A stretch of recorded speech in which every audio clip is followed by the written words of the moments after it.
शेषा में आप सबों की सलामती हो। तो आज का जो ये उपदेश है, ये जो शुरुआती विश्वासी के लिए है, जो अपने दिल से ईमान ले आया और यीशु मसीह को अपना खुदावन दिल से और मुंह से इकरार कर चुका है।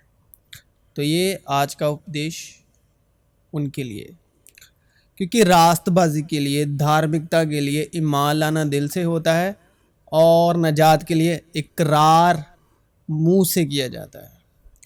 अगर तू अपनी ज़ुबान से यशवा के खुदावंद होने का इकरार करे और अपने दिल से ईमान लाए कि खुदा ने उसे मुर्दों में से जिलाया, तो नजात पाएगा। चुनांचे किताब मुकद्दस ये कहती है कि जो कोई उस पर ईमान लाएगा वो शर्मिंदा ना होगा। तो अब विश्वास कैसे काम करता है? विश्वास जुड़ा है हमारी कल्पनाओं के साथ।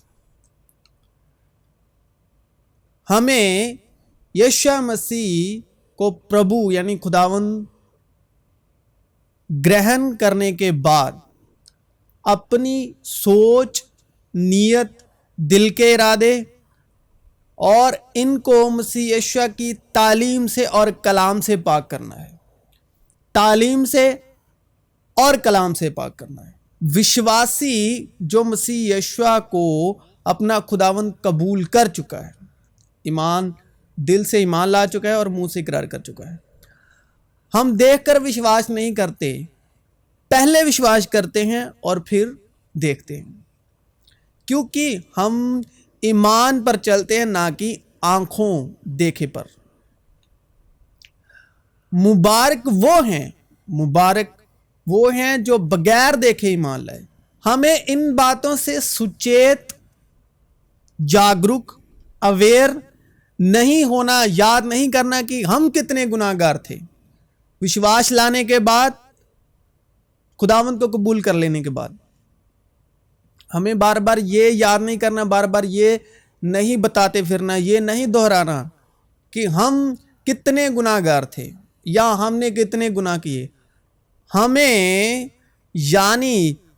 बार बार अपने ही गुनाहों से सुचेत नहीं होना, बल्कि गुनाह की बात का जिक्र तक नहीं होना चाहिए।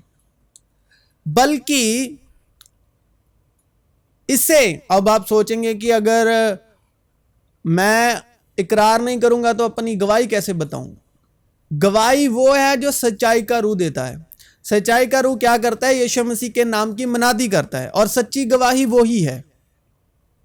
सच्ची गवाही वो है जो यीशु मसीह यानी सच्चाई का रूह यीशु मसीह के जिंदा होने की गवाही देता है। सच्ची गवाही वही है।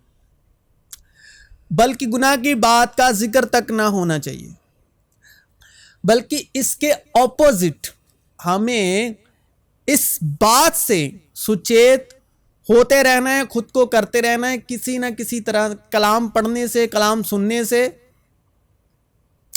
किसी भी तरीके से, बल्कि इससे सुचेत रहना है 24 आवर्स। इससे सुचेत रहना है कि हम मसीह यीशु के खून से कितने पाक हैं। अपनी इंद्रियों को इससे अवेयर कराते रहना है। हमेशा इससे सोचते रहना है और खुद लगातार याद करते रहना है। ये नहीं याद करते ना कि मैं पहले कैसा था, ऐसा था, वैसा था। भूल जाइए। हमें ये याद रखना है और खुद को दिलाना है कि यीशु मसीह कैसे थे। Who is Christ? यीशु मसीह।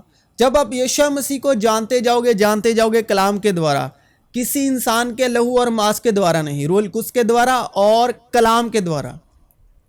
तो जब उनको आप जानते जाओगे, उनकी गहराइयों में, मोहब्बत की गहराइयों को जानते जाओगे, तो आप उनमें अपने आप को पाओगे और अपने आप में यीशु मसीह को पाओगे।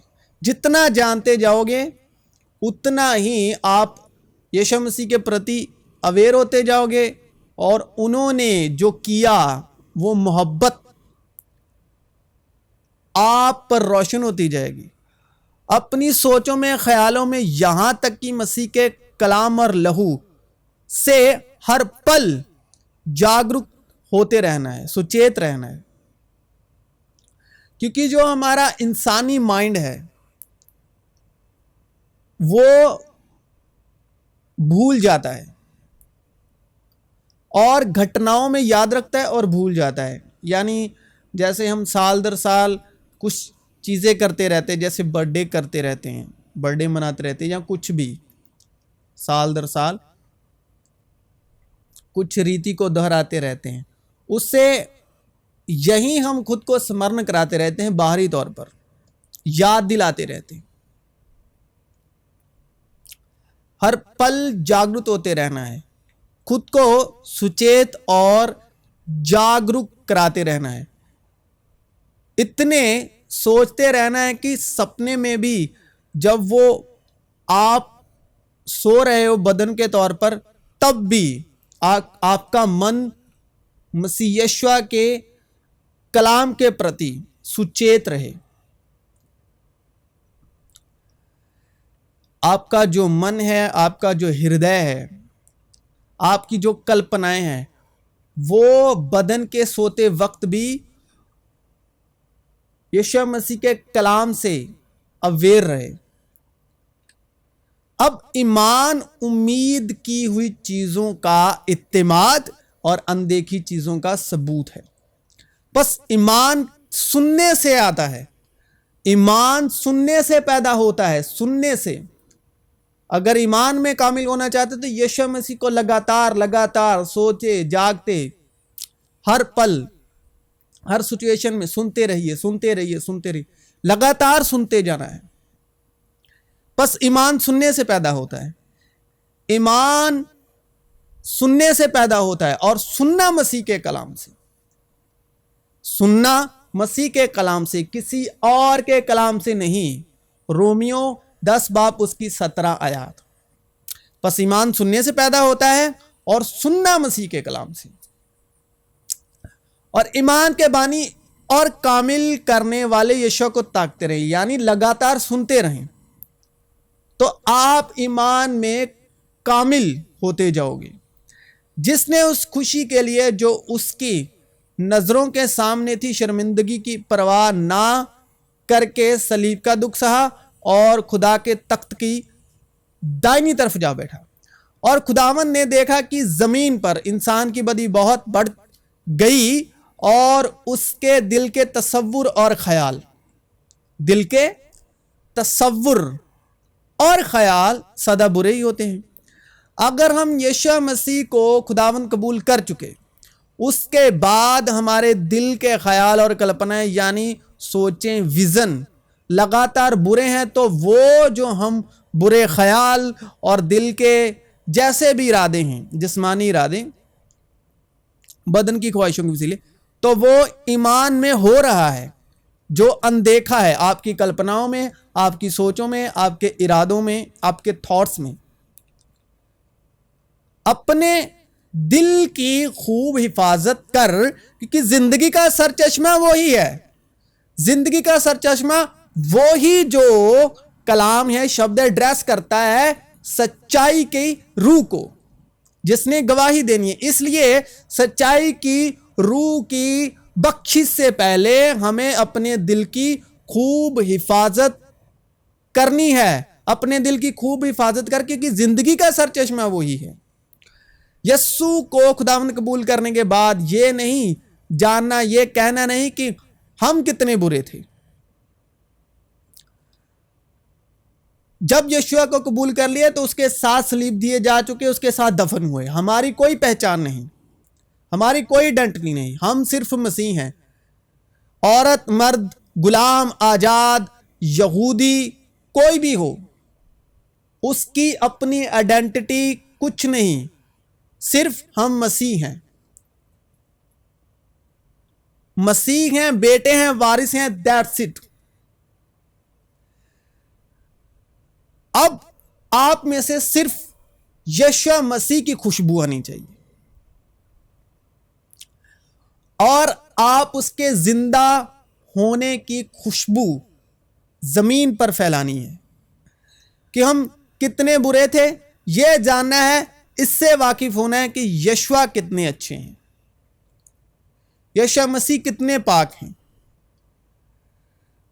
हमारी धार्मिकता कुछ मायने नहीं रखती, हमें इससे यह मायने रखता है कि यीशु मसीह कितने पाक हैं।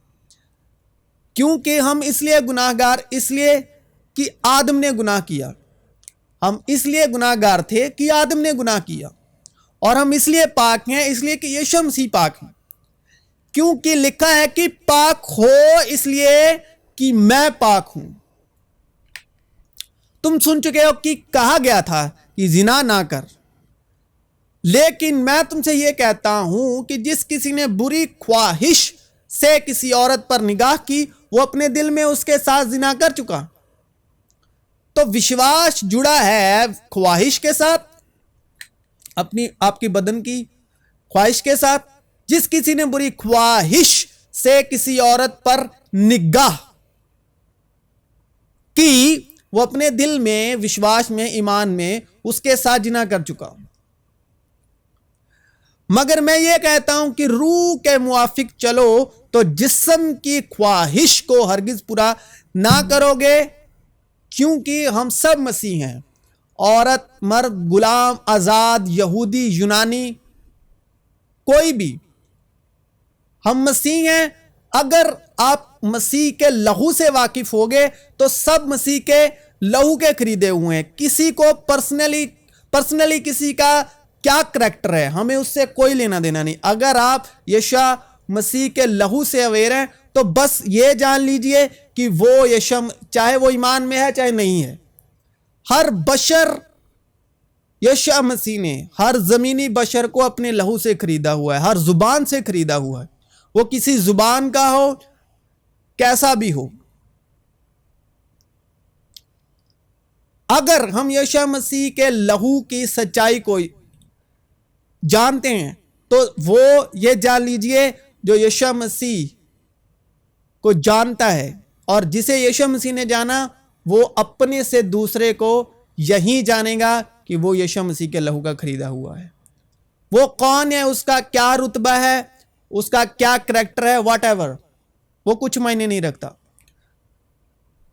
वो यीशु का लहू है। और खुदा ने कहा है कि मोहब्बत, हमें मोहब्बत रखनी है। जिस तरह यीशु मसीह ने आखिर तक अपने शागिर्दों से मोहब्बत की, हमें भी मोहब्बत रखनी है। जिस तरह खुदा बाप ने यीशु मसीह को, इकलौते बेटे को बख्श दिया, क्योंकि उन्होंने दुनिया से मोहब्बत की। और दुनिया से मोहब्बत की ये देख के मोहब्बत नहीं की कि दुनिया कैसी है, बस मोहब्बत की। किसकी वजह से? अपनी बेटे की वजह से। मगर मैं ये कहता हूं कि रूह के मुआफिक चलो तो जिस्म की ख्वाहिश को हरगिज पूरा ना करोगे, क्योंकि जिस्म रूह के खिलाफ ख्वाहिश करता है। अब जो जिस्मानी है वो जिस्मानी बातों के ख्याल में रहते हैं, जो रूहानी है वो रूहानी बातों के ख्याल में रहते हैं। और जिसमें मसीह का रूह है, तो मसीह का रूह दूसरे को अपने लहू से ढांका हुआ देखते हैं, ना कि उसके करैक्टर को। ये नहीं देखते कि दरवाजे के पीछे कौन है। खुदा बाप ये देखते हैं कि दरवाजे पर लहू लगा हुआ, वो लहू किसका है? बेटे का है। दरवाजा किसका है? लकड़ी का दरवाजा है। लकड़ी किसको दर्शाती है? शरीयत के अधीन लानत को। लानत पर किसका लहू लगा हुआ है? लकड़ी सलीब को दर्शाती है। लानत पर किसका लहू लगा हुआ है? मसीह यीशु का। तो जमीन किसके सबब से लानत हुई? आदम के सबब से। क्योंकि आदम ने क्या किया? नाफरमानी की, तो जमीन उसके सबब से लानती हुई। तो जमीन की मिट्टी से क्या हुआ? आदम को बनाया गया, उसके नथनों में जिंदगी का दम फूका गया, तो उसके वसीले जमीन लानती हुई। और जो कि लकड़ी पर लटकाया गया वो लानती है। तो लानत पर, शराब पर लगा हुआ है यीशु मसीह का लहू। तो जो यीशु मसीह से वाकिफ है, सच्चाई की रूह से, और जिसको यीशु मसीह ने जाना, अपने आप को उस पर जाहिर किया अपनी मर्जी से, तो वो उस लहू को देखता है, ना कि उस इंसान को कि उसका क्या करैक्टर है और वो किस नस्ल का है और किस नियत किस इरादे का है। हमें लगातार लगातार लहू को ताकना है और लगातार लगातार जो रूहुल कुद्स के वसीले खुदा की मोहब्बत हमारे दिलों में डाली गई है उसको उस पर उजागर करना है, लगातार लगातार लगातार। मगर मैं ये कहता हूं कि रूह के मुवाफिक चलो तो जिस्म की ख्वाहिश को हरगिज पूरा ना करोगे, क्योंकि जिस्म रूह के खिलाफ ख्वाहिश करता है और रूह जिस्म के खिलाफ, और ये एक दूसरे के मुखालिफ हैं, ताकि जो तुम चाहते हो वो ना करो। और दिलों को परखने वाला जानता है कि रूह की क्या नीयत है। दिलों को परखने वाला जानता है कि रूह की क्या नीयत है। तो आपके जिस्मानी काम कुछ मायने नहीं रखते अगर उसके पीछे आपका नीयत इरादा पाक नहीं है, क्योंकि पाक लोगों के लिए सब चीजें पाक हैं, और गुनाह आलूदा और जिनकी अकल गुनाह आलूदा है, जिनके दिल गुनाह आलूदा है, उनके लिए कुछ भी पाक नहीं। पाक लोगों के लिए सब चीजें पाक हैं। आपका बाहर जो जिस्मानी तौर पर आप कर रहे हो वो मायने नहीं रखता, आपकी नीयत और इरादा मायने रखता है, आपकी कल्पनाएं मायने रखती हैं, आपकी रूह की नीयत और इरादा मायने रखता है। और दिलों का परखने वाला जानता है कि रूह की क्या नीयत है, क्योंकि वो खुदा की मर्जी के मुवाफिक मुकद्दसों की शफात करता है। अब यीशु मसीह खुदावंद कबूल करने के बाद हमें अपनी इच्छाएं, कल्पना, नीयत, इरादे खुदा में नहीं जाहिर करने। हमें खुदा में अपनी कल्पनाओं को, अपनी इच्छाओं को जाहिर करके खुदा में अपनी इच्छाओं को पूरा नहीं करना, बल्कि अपनी बुलाहट को जानना है और यह जानना है कि हमारी जिंदगी में खुदा की क्या मर्जी है। बल्कि खुदा को अपनी इच्छाओं को, अपनी ख्वाहिश को, पाक ख्वाहिश को, इरादों को, कल्पनाओं को रूहुल कुद्स के वसीले खुद पर जाहिर होने देना है। हमें जमीन पर खुदा की मर्जी को पूरा होना देना है। तेरी बादशाहत आए। तो बादशाहत कैसे आएगी? बादशाहत है रूहुल कुद्स, सच्चाई की रूह। तो बादशाहत कैसे आएगी? बादशाहत कैसे जाहिर होगी? अगर हम खुदा की मर्जी को अपने में पूरा होने देंगे, ना के आसमान पर जमीन की मर्जी, यानी अपनी मर्जियों और ख्वाहिशों को पूरा होते हुए देखना है, यानी अपनी इच्छाओं को, ख्वाहिशों को, जिस्मानी नीयत इरादों को। लेकिन मददगार यानी रूहुल कुद्स, जिसे बाप मेरे नाम से भेजेगा, वो तुम्हें सब बातें सिखाएगा और जो कुछ मैंने तुमसे कहा है वो सब तुम्हें याद दिलाएगा। अब रूहुल कुद्स, रूह कहते हैं यीशु मसीह की तालीम को। रूह यीशु मसीह की तालीम, कुद्स यानी पवित्र कलाम, पवित्र तालीम, और जिसे बाप मेरे नाम से भेजेगा वो ही तुम्हें सब बातें सिखाएगा। अब रूहुल कुद्स की क्या आइडेंटिटी है? रूहुल कुद्स की आइडेंटिटी है कि वो यीशु मसीह की बातों में से सिखाता है और यीशु मसीह की ही बातें याद दिलाता है। That's it. इसे कहते हैं रूहुल कुद्स, इसे कहते हैं पवित्र आत्मा। रूहुल कुद्स, जिससे बाप मेरे नाम से भेजेगा, वही तुम्हें सब बातें सिखाएगा और जो कुछ मैंने तुमसे कहा है वो तुम्हें याद दिलाएगा। और जो कुछ मैंने तुमसे कहा है वो रूह है, जिससे कुछ फायदा नहीं। जितनी बातें मैंने तुमसे कही, सिखाई, वो रूह है। यूहन्ना 6 बाब 63 आयत। मैंने तुमसे कहा है वो सब तुम्हें याद दिलाएगा। रूहुल कुद्स के वसीले अपनी कॉलिंग। अब रूहुल कुद्स का, मददगार का हमारी जिंदगी में यह काम होता है, मददगार का, कि वो खुदा की जो हमारी जिंदगी में कॉलिंग है उसको जानने में हमारी मदद करता है। रूहुल कुद्स के वसीले अपनी कॉलिंग, बुलाहट को जानना है कि खुदा की हमारी जिंदगी में रूहुल कुद्स के वसीले क्या मर्जी है।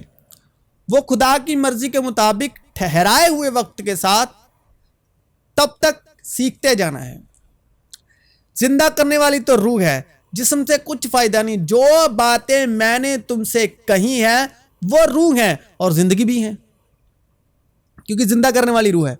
और फिर रूहुल कुद्स के बाद यीशु मसीह बाप से दरख्वास्त करते हैं, और मैं बाप से दरख्वास्त करूंगा तो वो तुम्हें दूसरा मददगार बख्शेगा कि अब तक तुम्हारे साथ रहे, यानी सच्चाई की रूह, यानी सच्चाई की रूह, जिसे दुनिया हासिल नहीं कर सकती क्योंकि ना उसे देखती और ना जानती है। तुम उसे जानते हो क्योंकि वो तुम्हारे साथ रहती है और तुम्हारे अंदर होगी। लेकिन जब वो मददगार आएगा, जिसको मैं तुम्हारे पास बाप की तरफ से भेजूंगा, यानी सच्चाई की रूह जो बाप की तरफ से निकलती है, वो ही मेरी गवाही देगी। तब आप सच्चे गवाह ठहरते हो और तुम भी गवाह हो, जिंदा होने के गवाह। तब आप जिंदा होने की गवाही में शामिल हो जाते हो कि हमारे खुदावंद यीशु मसीह का खुदा जो जलाल का बाप है, तुम्हें अपनी पहचान में हिकमत और उसके बाद हिकमत और मुकाशफे की रूह बख्शे, प्रकाश की रूह, और तुम्हारे दिल की आंखें, इसके बाद दिल की आंखें रोशन हो जाए, ताकि तुमको मालूम हो। रूहुल कुद्स सच्चाई की रूह, हिकमत की रूह, मुकाशफा की रूह, उसके बाद दिल की आंखें रोशन हो जाएं, ताकि तुम मालूम कर सको और मालूम हो सके कि उसके बुलाने से कैसी कुछ उम्मीद है। तो बुलाहट को कैसे जान सकते हैं? ईमान से, रूहुल कुद्स से, सच्चाई के रूह से, हिकमत का रूह, मुकाशफा का रूह, और दिल की आंखें रोशन हो जाएं, ताकि तुमको मालूम हो कि इसके बाद मालूम होगा कि उसके बुलाने से कैसी कुछ उम्मीद है और उसकी मिरास के जलाल की दौलत मुकद्दसों में कैसी कुछ है, और हम ईमान लाने वालों के लिए उसकी बड़ी कुदरत क्या ही बेहद है, उसकी बड़ी कुव्वत की तासीर के मुआफिक। दिल से ईमान ला चुके, मुंह से इकरार कर चुके, देन यीशु मसीह को सुनते जाना है, सुनते जाना है, सुनते जाना है, सुनते जाना है, क्योंकि ईमान सुनने से पैदा होता है, सुनना मसीह के कलाम से। और ईमान कामिल होने के बाद यीशु मसीह के नाम में दरख्वास्त करनी है, रूहुल कुद्स आएगा, वही तुम्हें सब बातें सिखाएगा, यीशु मसीह की बातें याद दिलाएगा। अभी यीशु मसीह की तालीम को सुना होगा तभी तो रूहुल कुद्स याद कराएगा ना। जब सुना ही तो रूहुल कुद्स क्या याद करवाएगा? ईमान सुनने से आता है, सुनना मसीह के कलाम से। देन जब ईमान में कामिल हो चुके तो रूहुल कुद्स जिसे बाप मेरे नाम से भेजेगा, वही तुम्हें सब बातें सिखाएगा और याद दिलाएगा। उसके बाद सच्चाई की रूह, उसके बाद हिकमत और मुकाशफा की रूह, उसके बाद तुम्हारे दिल की आंखें रोशन हो जाएं, ताकि तुमको मालूम हो कि उसके बुलाने से कैसी कुछ उम्मीद है और उसकी मिरास के जलाल की दौलत मुकद्दसों में कैसी कुछ है। और हम ईमान लाने वालों के लिए, अब सबसे पहले आपने क्या किया था? दिल से ईमान लाए थे, मुंह से इकरार किया था। और हम ईमान लाने वालों के लिए उसकी बड़ी कुदरत क्या ही बेहद है, यानी ईमान सुनने से आता है और सुनना मसीह के कलाम से। और ईमान के बानी और कामिल करने वाले यीशु मसीह को ताकते रहें, यानी सुनते रहें, उसकी बड़ी कुव्वत की तासीर के मुआफिक। यीशु में आप सबों की सलामती हो।